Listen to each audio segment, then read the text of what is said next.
आप लोग ना यार एक काम करो, अपने दिन को 3 हिस्सों के अंदर बांट लो।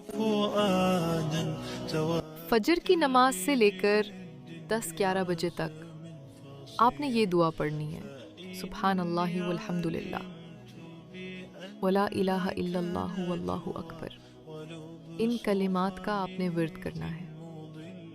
हदीस का मफहूम है, आप सल्लल्लाहु अलैहि वसल्लम ने इरशाद फरमाया कि जो भी बंदा इन 4 कलिमात को पढ़ता है, अल्लाह पाक हर कलमे के बदले उसके लिए जन्नत के अंदर दरख्त लगा देते हैं।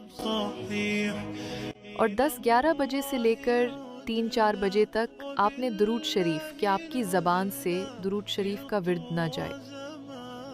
काम तो आप हाथों से कर रहे हो, आँखों से देख रहे हो, दिमाग से सोच रहे हो, कानों से सुन रहे हो, लेकिन जो ज़बान है वो अल्लाह के ज़िक्र से तर रहे। और शाम 4 बजे से लेकर 10-11 बजे तक, जब तक आप सोते हैं, आप इस्तिग़फ़ार की कसरत करना शुरू करते हैं। हदीस में आया है कि जो बंदा इस्तिग़फ़ार की कसरत करता है, अल्लाह पाक उसको गैब के ख़ज़ानों से रिज़्क़ अता फ़रमाते हैं और वहाँ से उसके लिए रास्ते निकालते हैं जहाँ से उसके दिमाग के अंदर भी नहीं होता, जब सारे रास्ते बंद हो चुके होते हैं। इंसान कहता है कि यार अब मेरा क्या बनेगा, तो इस्तिग़फ़ार की बरकत से अल्लाह पाक वहाँ से उसके लिए दरवाजे खोलता है कि वो बंदा परेशान हो जाता है।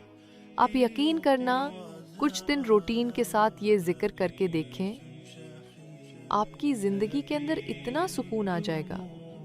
आपकी माल जान के अंदर अल्लाह पाक बरकत डाल देंगे, आपके घर के अंदर खुशी आएंगी, आपकी लाइफ बिल्कुल सेट हो जाएगी।